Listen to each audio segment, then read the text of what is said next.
and welcome to the Ghosts and Folklore podcast.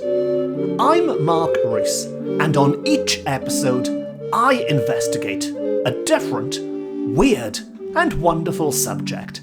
And on this episode, we are going to start counting down to Halloween nice and early by looking at some creepy real-life accounts from a supposedly haunted spot and potential murder scene, where people have reported seeing all sorts of apparitions, ranging from a ghost rider that charges through the night, very Sleepy Hollow, to the jack-o'-lantern, the Welsh jack-o'-lantern that floats through the forests after dark, even a ghostly cat. And who doesn't love a ghost cat? But I'm getting ahead of myself, and before I spoil all of the spooky surprises here in the introduction, let's dive straight into this episode. And so, to begin, at the beginning. And our tale takes place in modern-day Ceredigion, more specifically in a place called Rhosmaheren in the neighbourhood of Ystrad Meirig, which, we are told, was well known for its ghost. So I'll spell that place name for you. It's a good old Welsh language place name, and it's Rhosmeherin, Rhosmaheren in modern-day Ceredigion, which we are told was well known for its ghost. And as regular listeners will know, they are my favourite kinds of places on this podcast, those known for their ghost. Although there's much more than just one ghost here, as we will find out. And our first sightings come to us courtesy of an old man called John Jones from Pontryd Fendigaid. And John Jones is a name that regular listeners again might have heard before because he has cropped up a few times over the years. And I get the impression, while he's always described as an old man, he must have been collecting these stories throughout his life. But it was only towards the end of his life that these stories were recorded, when he was an old man in the early 1900s, so over a century ago now, and it's lucky he did, otherwise this podcast wouldn't be about much at all right now. Thank you, John Jones. And what follows are his recollections from when he was a boy, specifically about how many people had been left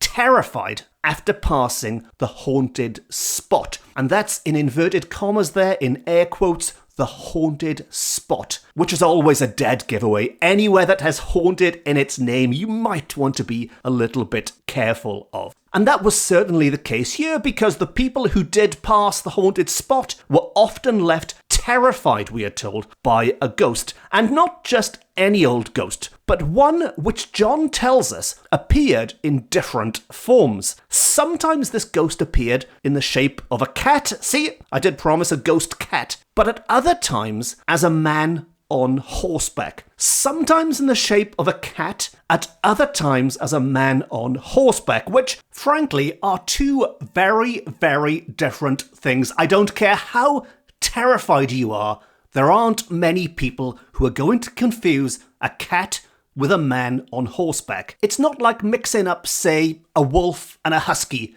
Two things that look a bit similar, and if it's dark and you're in the haunted spot and you're terrified, yes, you could get those mixed up. And it's not like the cat is doing a full-on Clark Kent Superman thing by putting on a pair of glasses and fooling us all. It would take a lot more than a pair of glasses and a red cape and some underwear to make a cat look like a man on a horse. As such, I think there is an argument to be made that maybe, while John Jones tells us this was one ghost that sometimes appeared as a cat and other times appeared as a man on horseback, it could potentially just be two separate ghosts. Although technically the man on the horseback, I guess, would be three ghosts. That's assuming both the man and the horse are a ghost. Maybe it's a ghost rider on a living horse. Maybe it's a living rider on a ghost horse. Either way, I will let you ponder that one afterwards, but for now, getting back to the story, and if we stick to what John Jones tells us, he says that people have reported encountering a ghost that sometimes appears to them as a cat and at other times appears as a man on horseback. And he also had what he thought was a good explanation to explain why exactly this haunted spot was so haunted. He tells us that this is where, to quote, a poor old woman had been murdered in olden times. And this was supposed to account for the spot being haunted. And again, I don't want to overanalyze this. What has this poor woman's murder got to do with a ghost cat and a potential ghost horse and a potential ghost rider? Well, your guess is as good as mine. And about now, you might be forgiven for starting to think, look, it's a nice story, but this is starting to sound like the ramblings of some old Welsh man who's had a little bit too much homemade wine to drink. And I'm talking about John Jones here, of course, not me, not this podcast, although it would be a pretty accurate description. Some rambling old Welshman who sounds like he's had too many glasses of homemade wine. But it turns out John Jones was not alone. He was by far not the only person making such claims. In fact, the folklorist who published John Jones's accounts had spoken to several other people with similar experiences in the area. And further, he wasn't the only folklorist writing about this spot being haunted. There was an even earlier book published in the Welsh language, so what follows has been translated, but a Welsh language book called A Straeon y Gwyll, which means Stories of the Night, by a man called Mr. D. Lledrod Davies, who was an interesting character in his own right. Sadly, he died young, but he was on his way to having a fancy title in the church. He was a candidate for holy orders, and when it comes to Welsh folklore, the most trustworthy witnesses we could hope for are the men of the cloth. Well, Mr. Davies was very nearly a man of the cloth, which makes him an almost entirely reliable witness. And he recorded a similar story from someone who had seen a spirit in the same haunted spot, and it goes like this. I was going home one evening from my work from Ros y Wlad, which means rose of the country, and I had to go through Ros Meherin, which, of course, we now know is known as the haunted spot, and which he confirms by saying, that place you know is a terrible spot for its ghosts. In fact, people say they are seen there, the ghosts are seen there in the broad daylight. And just to interrupt quickly, but the idea here is that ghosts are supposed to be seen after dark in the nighttime. Here, people are seeing them in the broad daylight. Now, of course, to us today in modern day parapsychology, seeing ghosts in the daytime is considered just as common, if not more common, than walking around in the dark looking for them. But that's a tangent for another day, and back to the story. And he tells us that, as for myself, I did not see them in the daytime, but many a time was I kept there all night by Jack a Lantern. Jack a Lantern, and that was spelt with an A. Jack, J-A-C-K, a Lantern. And I won't go into this in too much depth here because I have recorded at least 2 separate episodes all about the Welsh jack-o'-lantern, and please go back and check those out afterwards. But I will give you a quick 1-2-minute overview of what the Welsh jack-o'-lantern is, and I should mention the spelling quickly as well, because I think while most people today are familiar with the Gaelic spelling of jack-o'-lantern, as we describe those wonderful grinning pumpkins everyone is familiar with at Halloween time nowadays, in Wales, the Welsh jack-o'-lantern, known as jack-o'-lantern, doesn't really have consistent spelling. As such, that's why in this story it is spelled as Jack a Lantern, A instead of Y. Y means the, so Jack the Lantern. In this story it's Jack a Lantern, and even Jack is spelled differently. Sometimes you get it in the purely Welsh way, which is J-A-C. Sometimes it gets anglicised and you end up with a K at the end, J-A-C-K. But however you want to spell it, jack-o'-lantern is the Welsh name for the root vegetable that is carved on Halloween, Nos Calan Gaeaf in Wales, to ward off evil spirits. And as with other parts of Britain and Ireland, traditionally jack-o'-lantern is not carved from a pumpkin, it's carved from the much tougher root vegetables, the swedes or the turnips. In my case, it was always a swede growing up, and as I've said before, and I'll say it again, much tougher to carve than a pumpkin, much smellier if they burn than a pumpkin. So thank you, America, if for nothing else, sending us pumpkins across the Atlantic. That single act has saved the lives of many a carving implement. But another big difference between the Welsh jack-o'-lantern and the American pumpkin pumpkin and many other versions out there is not only is it a carved root vegetable, it was also the name for a spirit that floated in the forest at night, very much like the English will-o'-the-wisp, which is described much like the light inside a jack-o'-lantern fluttering in the wind. And I think the best way to try and describe this is if you can imagine somebody walking through a dark forest at night, holding a jack-o'-lantern in front of them to illuminate the way. From a distance, all you would see is a flickering light floating through the forest. You wouldn't see the person holding it. You wouldn't see the vegetable around it. All you would see in the darkness is a flickering light. And that is what a jack-o'-lantern looks like in the wild. And that is what people like our nearly man of the cloth reported encountering in this haunted spot. And you might be thinking, well, what's so terrifying about a light flickering in the distance? Well, what these jack-o'-lanterns try to do is to lure people off the beaten path.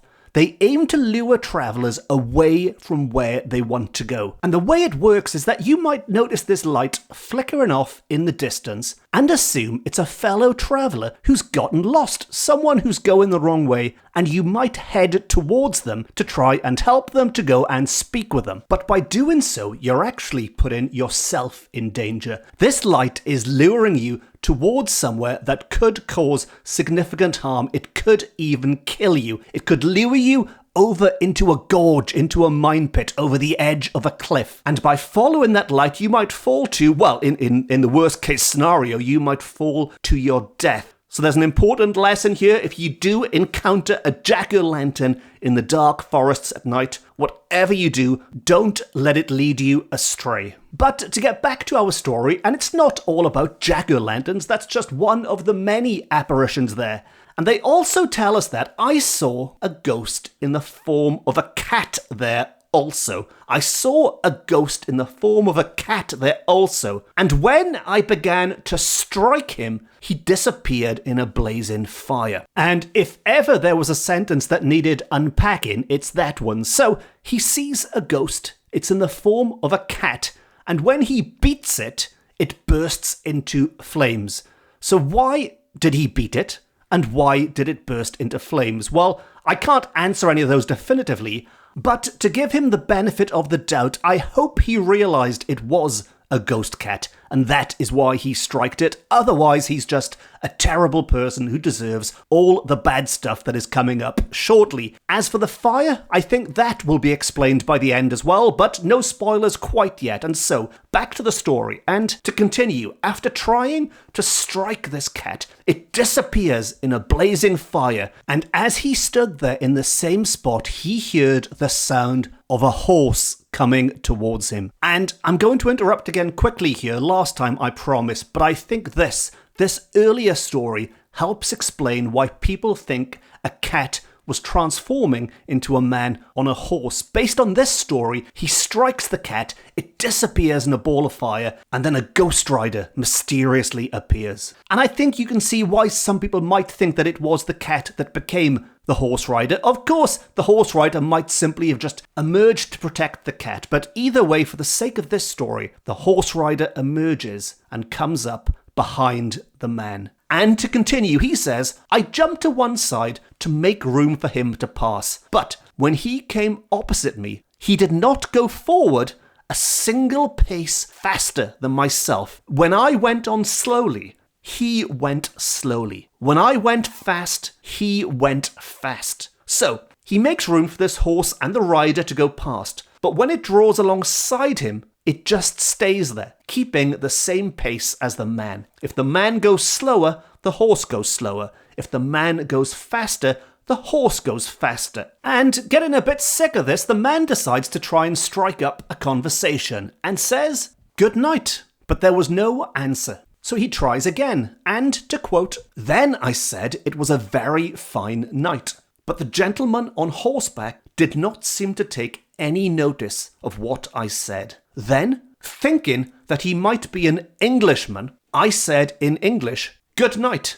But but he took no notice of me still. And I'm sure you've worked this out for yourselves, but this is back in the day when most Welsh people could and did speak their native language. So the suggestion here is maybe there's a language barrier, but he tries it again in English and still no luck. And when that fails to get a reply, he starts to suspect there might be something more sinister taking place. And to continue, by this I was beginning to perspire and almost ready to fall down with fright, hoping to get rid of him, for I now perceived that he was the devil himself appearing in the form of a gentleman.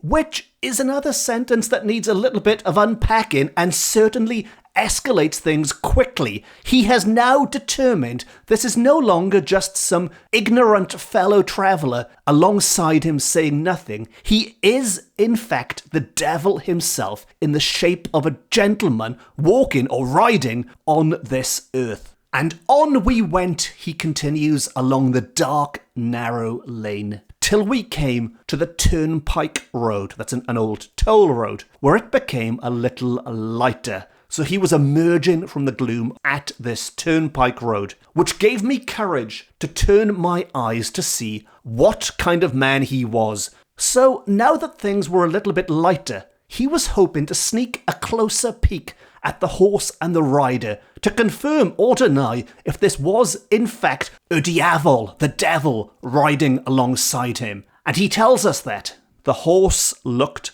like a soldier's horse, a splendid one, and his feet like the feet of a calf. Yes, a calf, without any shoes under them. So, a splendid soldier's horse, but one without horseshoes on, without horse feet even. It has the feet of the calf. And if that wasn't enough, the feet of the gentleman in the stirrups were also like the feet of a calf. So maybe he wasn't leaping to conclusions after all. These feet do seem to suggest that someone or something unnatural indeed is riding this horse. In fact, the horse's feet suggest that it is not natural either. Have they emerged from the bowels of hell? And are they tormenting, toying with this very nearly man of the cloth? Well, let's return to his account to find out more. And he says that having seen those unnatural feet,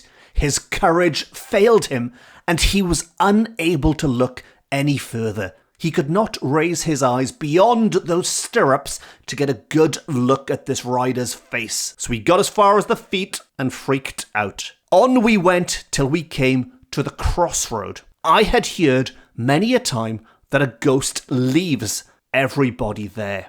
And he raises an interesting point here. He suggests that by making it to the crossroad, the ghost, or in this case the devil, will leave him alone. But going back to our Halloween theme, and he has already encountered the jack-o'-lantern, several of them by the sounds of it, in this location. It was said that on Halloween, on Nos Calan Gaeaf, the crossroads was the place to be if you wanted to make contact with the other side. If you wanted to see a spirit, spend the night in a crossroad, and you'd have a pretty good chance. You might even encounter the White Lady, or Lady Wen herself. And again, as with the jack-o'-lantern, I do have an entire episode dedicated to the White Lady. I've got so many Halloween episodes now that if you would like to know more, please go and check that one out afterwards. But for now, let's wrap up this episode. And our valiant young storyteller is approaching the crossroad. And, to quote, "To the crossroad we came, but I heard the sound of the ground as if it were going to rend, and the heavens going to fall upon my head. And in this sound I lost sight of him, the spirit. How he went away, I know not, nor the direction he went."